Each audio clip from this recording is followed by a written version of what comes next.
கர்த்தருடைய பரிசுத்த நாமம் மகிமைப்படுவதாக. எப்படி இருக்கீங்க? நல்லா இருக்கீங்களா? சொப்பனங்களும் அதன் விளக்கங்களும் என்கிற தொகுப்பிற்கு மீண்டுமாய் உங்களை வரவேற்கிறோம். ட்ரீம்ஸ் அண்ட் இன்டர்பிரிட்டேஷன் சீரீஸ்க்கு உங்களை வெல்கம் பண்ணுகிறோம். உங்களுக்கு வரக்கூடிய சொப்பனங்களை தயவு செய்து அன்பாக தெரிவித்துக் கொள்கிறோம். அதில் வாட்ஸ்அப்பில் தெரிவிக்காதீர்கள். ஏன்னா ஏற்கனவே நிறைய நூற்றுக்கணக்கான பெயர்கள் வாட்ஸ்அப் மூலயமா உங்கள் சொப்பனத்தை தெரிவித்திருக்கிறீர்கள். வாட்ஸ்அப் மூலம் உங்களுக்கு அதற்கான அர்த்தத்தை சொல்ல உண்மையாகவே போதுமான நேரம் இல்லை. ஆகவே உங்கள் சொப்பனங்களை யூடியூப்ல பதிவிடுங்க. நேரம் வாய்க்கும் போது அதை நான் ரிப்ளை கொடுக்கிறேன். அப்படி இல்லாத பட்சத்தில் அது பொதுவான ஒரு சொப்பனமாக இருக்குமானால் அதற்கான ஒரு விளக்கத்தை வருகிற நாட்களிலே நான் ஒரு வீடியோவில் பதிவிடுகிறேன். கர்த்தர் உங்களை ஆசீர்வதிப்பாராக. உங்களுக்கு வரக்கூடிய சொப்பனத்தை நீங்களே வியாக்கியானம் பண்ண நீங்கள் பயிற்சிகள் எடுக்கணும். நீங்கள் கற்றுக்கொள்ளணும். அந்த சொப்பனத்தை முதல்ல எழுதுங்க. இந்த சொப்பனத்தின் ஒவ்வொரு பாகமும் எதை குறித்து பேசுகிறது? மிருகமா, பறவையா, பொருளா, அல்லது ஏதாவது ஒரு இன்சிடென்ட்டை பார்க்குறீங்களா? எதை குறித்து உங்கள் சொப்பனம் உங்களுக்கு காட்டுகிறது என்பதை நீங்கள் எழுதி அந்த ஒவ்வொரு காரியத்துக்கும் நீங்கள் அர்த்தத்தை நீங்கள் கண்டுபிடிக்கணும். வேதாகமத்தின் அடிப்படையில் கண்டுபிடிங்க. நம்ம எவ்வளோ வீடியோஸ் பதிவிட்டு இருக்கிறோம். அந்த வீடியோஸ்லாம் பாருங்க. அதற்கான வியாக்கியானத்தை நீங்களே செய்யும் போது அது நாட்கள் போக போக போக போக நீங்கள் வியாக்கியானம் செய்வதில் ஒரு எக்ஸ்பர்ட்டாக மாறிடுவீங்க. கர்த்தர் அந்த கிருபையையும் வரங்களையும் உங்களுக்கு கொடுத்துருவார். பட் நீங்கள் முயற்சி எடுக்கும் போது தான் அந்த வரம், வியாக்கியானம் செய்யக்கூடிய அந்த கிருபை வரம் உங்களுக்குள்ள செயல்படுவதை நீங்கள் பார்க்க முடியும். எப்பவுமே அந்த சொப்பனத்தை மற்றவங்க கிட்ட சொல்லி அர்த்தம் வாங்கினே இருக்கக்கூடாது. முதல்ல உங்க சொப்பனத்துக்கு நீங்களே விளக்கம் கண்டுபிடிக்கணும். இன்றைக்கு உங்களுடைய ஊழிய அழைப்பை உறுதிப்படுத்தக்கூடிய ஒரு 7 சொப்பனங்களை நான் சொல்ல போகிறேன். 7 சொப்பனங்கள். நிறைய பேருக்கு ஊழிய அழைப்பு சொப்பனங்கள் மூலமாக வெளிப்படும் என்பது எத்தனை பேருக்கு தெரியும்னு தெரியல. ஆனால் தேவன் நிச்சயமா சொப்பனங்கள் மூலமாக நம்மை ஊழியத்துக்கு அழைப்பார். சொப்பனம் என்பது தேவன் நம்மோடு கூட பேசக்கூடிய ஒரு சேனல். நிறைய பேர் அதுக்கு சொப்பனத்தை நிறைய பேர் விளையாட்டாக எடுத்துக்கிறீங்க. அப்படிப்பட்டவர்களுடைய வாழ்க்கை விளையாட்டாகவே தான் இருக்கும்.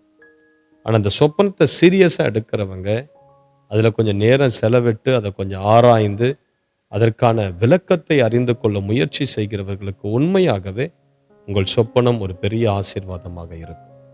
சொப்பனம் 3 விதத்தில் வருகிறது என்று சொல்லி கடந்த வீடியோவில் நான் அதற்கான விளக்கத்தை கொடுத்திருந்தேன். 3 விதத்தில் சொப்பனங்கள் வருகிறது. தேவனிடத்திலிருந்து, பிசாசினிடத்திலிருந்து, தொல்லையின் திரட்சியினால் சொப்பனங்கள் வருகிறது. தேவனிடத்திலிருந்து வரக்கூடிய சொப்பனங்களிலே நாம் அதிக கவனம் செலுத்தி அதில் நம்ம ஜெபத்தோடு அந்த சொப்பனத்தை நாம் கையாளுவோமானால் உண்மையாகவே இந்த சொப்பனம் உங்கள் வாழ்க்கையில் ஆசீர்வாதமாய் வெளிப்படுவதை நீங்கள் பார்க்க முடியும். சொப்பனத்தின் மூலமாக தேவன் நம்மை ஊழியத்திற்கு அழைப்பார். அநேகருக்கு ஒரு பெரிய குழப்பம். 7 நாள் உபவாசித்தேன், 21 நாள் உபவாசித்தேன், 40 நாள் உபவாசித்தேன், அந்த பாஸ்டர் என் தலை மேல கையை வச்சு ஜெபம் பண்ணி ஊழியன்னு சொல்லிட்டார். ஆனா எனக்கு ஒரு வெளிப்பாடு இல்லையே, நான் எப்படி என்னுடைய ஊழியத்தை உறுதி செய்வது கொள்வது? தேவன் சொப்பனத்தின் மூலமாய் நம்மை ஊழியத்துக்கென்று அழைப்பார். நான் ஊழியத்துக்கு வரும்போது ஆண்டவர் எனக்கு 2 முறை சொப்பனங்கள் மூலமாக என் ஊழியத்தை உறுதிப்படுத்தினார். ஆகவே நானே ஒரு பெரிய சாட்சி. சொப்பனங்கள் மூலமாக கர்த்தர் என்னை ஊழியத்திற்கென்று தெளிவாக என்னை அழைத்ததை நான் உணர்ந்தேன். ஆகவே தான் சொப்பனங்கள் மூலமாக ஊழிய அழைப்பு உண்டு என்பதை நான் உங்களோடு கூட பகிர்ந்து கொள்கிறேன். சரி, இப்போ முதல்ல நமக்கு வரக்கூடிய சொப்பனத்தில் ஊழிய அழைப்பை எப்படி நாம் கண்டுபிடிப்பது? நல்லா கேளுங்க. இந்த சொப்பனம் உங்களுக்கு ஒருவேளை ரொம்ப இது ஃபன்னியாக இருக்கலாம். என்னடா இப்படிலாம் ஊழிய அழைப்பு வருமா அப்படின்னு கூட தோன்றலாம். ஆனால் உண்மையாகவே இதில் ஆவிக்குரிய அர்த்தங்கள் உண்டு. அப்போஸ்தலர் 12வது அதிகாரம் 8வது வசனம், தூதன் அவனை நோக்கி, உன் அறையை கட்டி உன் பாத ரட்சைகளை தொடுத்துக்கொள் என்றான். அவன் அந்தபடியே செய்தான். தூதன் பின்னும் அவனை நோக்கி, உன் வஸ்திரங்களை போர்த்து கொண்டு என் பின்னே வா. உன் அறையை கட்டி உன் பாத ரட்சைகளை தொடுத்துக்கொள். தொடுத்துக்கொள். தேவதூதன் பேதுருவை எழுப்பி, உன் அறையை கட்டிக்கோ, உன் வஸ்திரத்தை போட்டுக்கோ, உன்னுடைய ஷூவை பாத ரட்சையை போட்டுக்கோ. நல்லா கேளுங்க, சொப்பனத்துல ஒரு ஊழியக்காரர் உங்களுக்கு ஒரு பேர் ஆஃப் ஷூஸை கொடுக்கிறார், ஒரு செருப்பு கொடுக்கிறார், ஒரு ஜோடி செருப்பு கொடுக்கிறார். ஒரு ஊழியக்காரர் உங்களுக்கு ஒரு புது ஷூவை கொடுக்கிறார். அல்லது ஒரு தேவ தூதர் பார்க்குறீங்க, அவர்கள் உங்களுக்கு சொப்பனத்துல ஒரு ஷூவை கொடுக்கறாங்க, செருப்பு கொடுக்கறாங்க. என்ன அடையாளம்? அது ஊழிய அழைப்பிற்கு அது அடையாளம். ஒரு ஷூ போட்ட பிறகு, ஒரு செருப்பு போட்ட பிறகு நம்ம ஒரு பிரயாணத்துக்கு தயாராகுகிறோம். எல்லாம் ட்ரெஸ் எல்லாம் முடிச்சுட்டு கடைசியா நல்லா கோட்டு ஷூட் எல்லாம் போட்டுக்கிட்டு, அல்லது நல்ல ஒரு சாரி எல்லாம் உடுத்திக்கிட்டு, நம்மளை அலங்காரம் பண்ணிக்கிட்டு கடைசியா நம்ம போடுகிற ஒரு விஷயம் என்னன்னா செருப்பு. அந்த செருப்பை போட்ட பிறகு நமது பயணம் வீட்டிலிருந்து வெளியே தொடரும். நல்லா நீங்க ட்ரெஸ் பண்ணிக்கிட்டு செருப்பு இல்லாத வீட்டை விட்டு போக மாட்டீங்க பாருங்க. வெறும் காலோட எத்தனை ஃபங்க்ஷனுக்கு நம்ம போயிருக்கிறோம், காலேஜுக்கோ ஸ்கூலுக்கோ வேலைக்கோ வெறும் காலோட நம்ம போறது கிடையாது. கடைசியாக செருப்போ ஷூவோ போட்ட பிறகு வீட்டை விட்டு நம்முடைய பிரயாணம் தொடங்கும். அப்போ செருப்பு அல்லது ஷூ நீங்க உங்க சொப்பனத்துல பார்க்கிறீங்கன்னா, அது தேவ தூதர்களாலோ ஊழியக்காரர்களாலோ அல்லது யாரோ ஒரு ஜெபிக்கிற மனிதர் மூலமாக உங்களுக்கு கொடுக்கப்படுகிறது என்றால், அது என்ன அர்த்தம்? மகனே, சுவிசேஷம் என்னும் பாதரட்சையை தொடுத்து நீ சுவிசேஷ பணிக்குவா, ஊழியத்துக்கு புறப்பட்டு வா. ஹல்லேலூயா. அதுதான் அதனுடைய அர்த்தம். அப்போ உங்களுடைய சொப்பனத்துல ஒருவர் உங்களுக்கு ஷூ கொடுக்கறாங்க, செருப்பு கொடுக்கறாங்க. அந்த கொடுக்கக்கூடிய நபர் ஒரு ஊழியக்காரர், ஜெபிக்கிற மனிதர். அது உங்களுடைய ஊழிய அழைப்பை உறுதிப்படுத்துகிற சொப்பனம். ஊழியத்துக்கென்று கர்த்தர் உங்களை அழைப்பதற்கான சொப்பனம். எபேசியர் 6:15 சொல்கிறது, சமாதானத்தின் சுவிசேஷத்தை கூறி ஆயத்தம் என்னும் பாத ரட்சையை காலில் தொடுத்தவர்களாய். காலில் ஆயத்தம் என்னும் பாத ரட்சை, சுவிசேஷத்தின் ஆயத்தம் என்னும் பாத ரட்சை. So it is a calling for God's ministry. அப்போ இப்படிப்பட்ட சொப்பனம் உங்களுக்கு வந்திருக்குதா? கமெண்ட்ல அதை டைப் பண்ணுங்க. ஹல்லேலூயா. கர்த்தர் உங்களை ஆசீர்வதிப்பார். அடுத்தது, உங்க சொப்பனத்துல ஒருவர் உங்களுக்கு வேதாகமத்தை பரிசாக கொடுக்கிறார். You are receiving a Bible from somebody. You are receiving a Bible from somebody. அது என்ன அர்த்தம்? Go and preach the good news. இந்த சுவிசேஷத்தை போய் பிரசங்கி, இந்த நற்செய்தியை போய் பிரசங்கி என்பதற்கு அந்த சொப்பனம் அடையாளமா இருக்குது. பிரியமானவர்களே, அப்படிப்பட்ட சொப்பனங்கள் உங்களுக்கு வந்திருக்குமானால், யாரோ ஒருவர் உங்களுக்கு வேதாகமத்தை பரிசாக கொடுப்பது போல, உங்க ஊழியர் உங்களுக்கு சபையில முன்பதாக அழைத்து சொப்பனத்துல வேதாகமத்தை கொடுக்கிறார், அல்லது ஒரு தேவ மனிதர் வேதாகமத்தை கொடுக்கிறார், அல்லது ஒரு தேவ தூதனே தோன்றி வேதாகமத்தை கொடுக்கிறார், அல்லது உங்களுக்கு வானத்திலிருந்து யாரோ ஒருவர் அழைத்து வானத்திலிருந்து ஒரு புத்தகத்தை, வேத புத்தகத்தை உங்க கையில கொடுக்கிறாங்க, அதை போடுறாங்க. ஒரு பிரதர் என்கிட்ட இவ்வாறு சொன்னார். அவரு இயேசு வந்துட்டார், இயேசு வந்துட்டாருன்னு சொப்பனத்துல எல்லாரும் சொல்லிட்டு ஓடுறாங்களாம் ஒரு இடத்துல. அப்போ வானத்துல பார்த்தா ஆண்டவர் மகிமையுள்ள ராஜாவாக வானத்துல அப்படி முகம் தெரிகிறது. அப்போ வானத்திலிருந்து அப்படி வேத புத்தகத்தை ஆண்டவர் அப்படி கீழே போட, இந்த எழுந்து போன பிரதர் ஓடி போய் அந்த வேத புத்தகத்தை பிடித்து கொண்டார். அப்போ ஜனங்கள்லாம் அப்படியே கூச்சல் போடுற அந்த சத்தத்தை அந்த சொப்பனத்தில் அவர் கேட்டு, ஒரு சில நாட்களுக்கு பிறகு என்கிட்ட இந்த சொப்பனத்தை அவர் சொல்லும் போது நான் சொன்னேன், கர்த்தர் உங்களை ஊழியத்துக்கென்று அழைக்கிறார். அநேகர் அந்த வானத்திலிருந்து விழக்கூடிய அந்த வேத புத்தகத்தை அநேகர் பிடிக்கணும்னு ஓட, ஆனா இவர் அதை எட்டி பிடிச்சிட்டார். It's a calling for God's ministry. தேவனுடைய ஊழியத்திற்கென்று கர்த்தர் அழைக்கும் அழைப்பது. ஆகவே அப்படிப்பட்ட சொப்பனம் பைபிள் கொடுப்பது போல உங்களுக்கு நீங்க பெற்றுக்கொள்வது போல சொப்பனம் கண்டிருப்பீர்களானால் ஆண்டவர் உங்களை ஊழியத்திற்கென்று அழைக்கிறார். அடுத்தது, உங்க சொப்பனத்துல நீங்க பிரசங்கம் பண்ணி கொண்டிருக்கிறது போல உங்களுக்கு தெரிகிறது. அடிக்கடி இந்த சொப்பனம் உங்களுக்கு வருகிறது. சொப்பனத்துல நீங்க பிரசங்கம் பண்றீங்க. ரோமர் 10:15 சொல்லுகிறது, அனுப்பப்படாவிட்டால் யார் பிரசங்கிப்பார்? யார் பிரசங்கிப்பார்? அப்போ உங்க சொப்பனத்துல நீங்க அடிக்கடி எங்கேயோ நின்று, மேடைகள் மேல நின்று, பல ஆயிரக்கணக்கான கூட்டத்தின் மத்தியில நின்று, அல்லது தெருவில் நின்று, எங்கேயோ ஒரு இடத்துல பஸ் ஸ்டாண்ட்ல நின்று, ஸ்டேஷன்ல நின்று நீங்க பிரசங்கம் பண்றது போல பைபிளை வச்சுட்டு இயேசு வருகிறார்னு சொல்லி சுவிசேஷத்தை அறிவிக்கிறது போன்றதான சொப்பனங்கள் உங்களுக்கு பிறக்குமானால் அது ஊழிய அழைப்பிற்கான சொப்பனம். கர்த்தர் உங்களை ஆசீர்வதிப்பார். உங்களுடைய சொப்பனத்துல அடிக்கடி நீங்க தேவ தூதர்களை தரிசிக்கிறீர்கள். A divine encounter with angels. அடிக்கடி தேவ தூதர்களை நீங்க சந்திக்கிறீங்க. அவர்கள் உங்களோட வந்து பேசுகிறது போல, தங்குகிறது போல, நடமாடுகிறது போல, உங்ககிட்ட ஏதோ ஒரு மெசேஜ் அடிக்கடிக்கு வந்து சொல்றது போல நீங்க பார்ப்பீர்களானால் அதுவும் ஊழிய அழைப்பிற்கான அடையாளம். If you often a divine encounter with angels, it confirms your ministry calling. உங்களுடைய ஊழிய அழைப்பை அது உறுதிப்படுத்துகிற சொப்பனம்.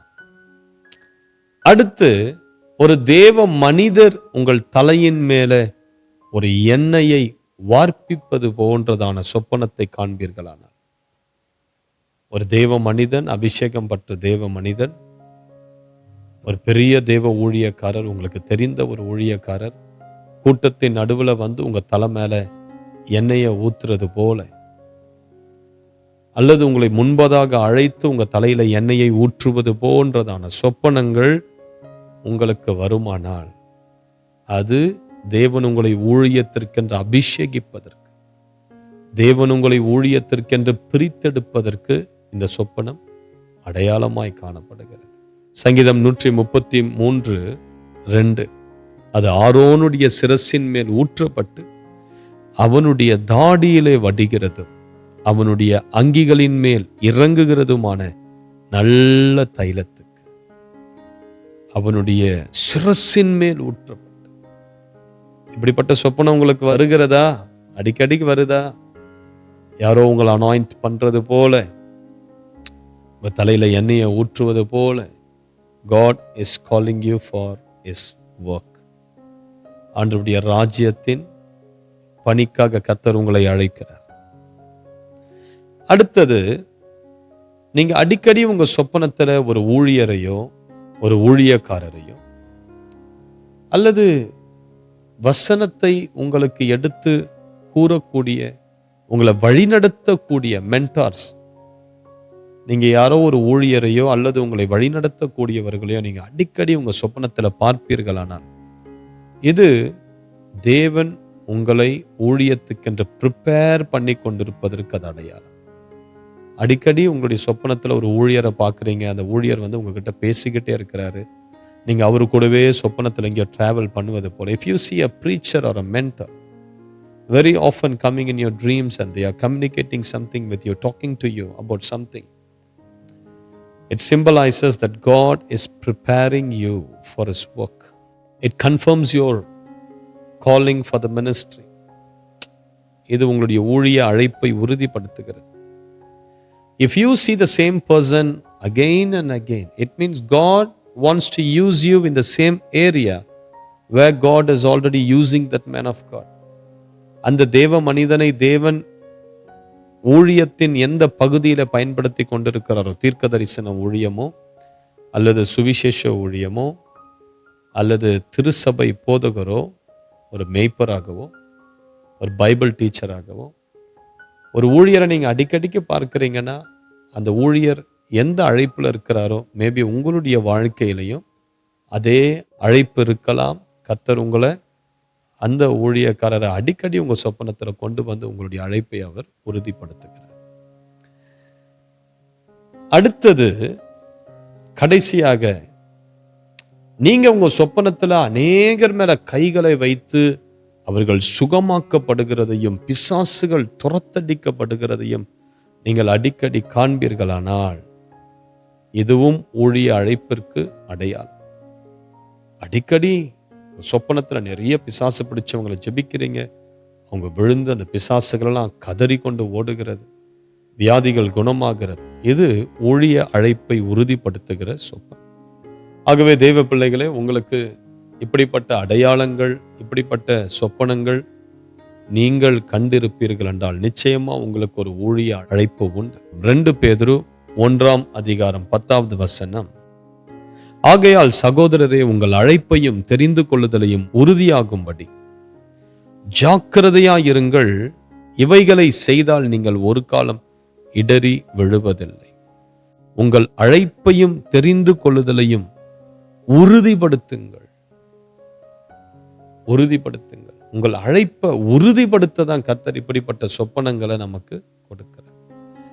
ஆகவே இதை பார்த்து கொண்டிருக்கிற அன்பு சகோதர சகோதரிகள், உங்களுக்கு இப்படிப்பட்டதான சொப்பனங்கள் அடிக்கடி வருமானால் நிச்சயமா உங்க வாழ்க்கையில ஒரு ஊழிய அழைப்பு உண்டு.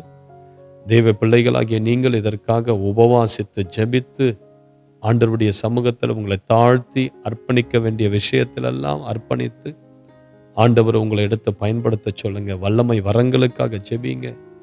சத்தியத்தை பிரசங்கிக்கக்கூடிய சத்திய ஆவியானவரால் நிரப்பப்பட ஒப்பு கொடுங்க. ஆண்டவர் உங்களை ஆசீர்வதிப்பாராக. இதை பார்க்கிற ஒவ்வொருவருக்காகவும் இப்போ நான் ஜெபிக்க போகிறேன். ஆண்டவரே, ஊழிய அழைப்பை இன்றைக்கு உமது பிள்ளைகள் சொப்பனங்கள் மூலமாக உறுதிப்படுத்தி கொண்டிருப்பார்கள்.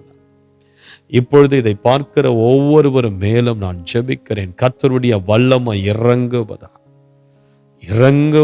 சுவாமி. இந்த ஜெபத்தை அவர்கள் கேட்டுக்கொண்டிருக்கும் போது இந்த ஜெபத்தின் சத்தம் அவர்கள் காதுல விழுந்து அவர்களுடைய ஆவி உமோடு இணைக்கப்படுகிற இந்த நேரத்தில் ஒரு விசேஷத்த வல்லமை ஒவ்வொருவரும் மேலும் இறங்குவதாக. ராபா லாபா ஷகரீண்டல மரா ஷிகியா அந்தரகடெரிபே. ஹல்லேலூயா. உங்க வல்லமை ஒவ்வொருவர் மேலும் இப்பொழுது இறங்கட்டும். மது அபிஷேகம் ஒவ்வொருடைய சிரசின் மேலும் இறங்கட்டும். ஆரோனை போல அழைக்கப்பட்டால் ஒழிய ஒருவனும் இந்த கனமான ஊழியத்திற்கு தானாய் ஏற்படுகிறது இல்லை. ஆரோனுடைய சிரசின் மேல் ஊற்றப்பட்ட அந்த அபிஷேகம் போல உமது பிள்ளைகளுடைய சிரசின் மேல இப்பவே உமது வல்லமை இறங்குவதாக, அக்கினி இறங்குவதாக, அபிஷேகம் இறங்குவதாக. ஹல்லேலூயா. அவருடைய ஊழிய அழைப்பை திசை திருப்புகிற அந்த ஊழிய அழைப்புல ஒரு குழப்பத்தை கொண்டு வருகிற, அதை காலதாமதம் பண்ணுகிற, ஒப்பு கொடுக்க முடியாதபடி சில கட்டுகளால், பாவ கட்டுகளால், பலவீன கட்டுகளால், குடும்ப கட்டுகளால், கடன் பிரச்சனை என்கிற காரியத்தை அவர்கள் கட்டி வைத்திருக்கிற எல்லா சத்துருவின் வல்லமைகள் இயேசு கிறிஸ்துவின் நாமத்தினால் அவைகள் சாம்பலாவதாக, அவைகள் நிர்மூலமாவதாக. ஆண்டவரே, ஒவ்வொருவரையும் உமது அபிஷேகத்தால் நிரப்பி பயன்படுத்துவீராக என்று நான் ஜெபிக்கிறேன். உமது நாமம் உமது பிள்ளைகள் மூலமாய் மகிமைப்படட்டும். அவர்களை உமது ராஜ்யத்தின் பணிக்கென்று அபிஷேகித்து ஆசீர்வதி. இயேசு கிறிஸ்துவின் வல்லமையுள்ள நாமத்தில் பிதாவே. ஆமென், ஆமென், ஆமென். இந்த சொப்பனத்தின் விளக்கம் உங்களுக்கு பிரயோஜனமாய் இருந்திருக்குமானால் நீங்க உங்க ஊழிய அழைப்பு இன்றைக்கு உறுதிப்படுத்தி கொண்டிருப்பீர்களானால் அதை கமெண்ட்ல டைப் பண்ணுங்க. சொப்பனங்களை தெரியப்படுத்துங்க. நான் அதற்காக நான் ஜெபிக்கிறேன். இதை மறக்காத உங்க நண்பர்களோடு கூட இதை ஷேர் பண்ணுங்க, இதில் லைக் பண்ணுங்க. அப்போதான் நிறைய பேர் இதை பார்ப்பதற்கு அது ஏதுவாக இருக்கும். கர்த்தர் உங்களை ஆசீர்வதிப்பார். அடுத்த வீடியோவில் அடுத்த சொப்பனத்தின் விளக்கத்தோடு நான் உங்களை சந்திக்கிறேன். God bless you. Thank you.